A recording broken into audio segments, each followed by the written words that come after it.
CBS News has learned one of the 4 American soldiers killed in the ambush in Niger may have been kidnapped by Islamic militants who opened fire on a group of U.S. and Nigerian troops in early October.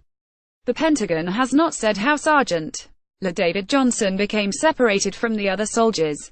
Hundreds of bullet casings and bushes stained with blood are evidence of just how intense the fighting was at the site where the group of American and Nigerian soldiers came under heavy fire. Terrified villagers said the battle raged on for more than 2 hours. The troops had stopped for supplies in the village of Tongo when heavily armed attackers appeared on motorbikes and started shooting. Initially, a few fighters from a group linked to the Islamic State of Iraq and Syria ISIS drew the troops to this spot. They burnt down that school and then pushed them in this direction to where the ambush actually took place. When it was over, village elder Adamu Bubakar said he saw 3 U.S. soldiers slumped dead in their truck. 2 of the bodies were in the vehicle and another on the ground, he said. They had been stripped of their uniforms.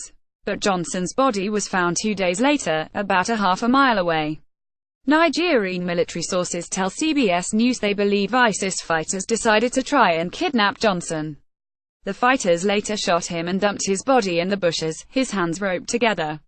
Nigerian military sources insist the mission was to capture a terrorist leader and not focused on reconnaissance, as the Pentagon has stated. Either way, the soldiers had been instructed to stay overnight in territory where more than a dozen extremist groups are operating.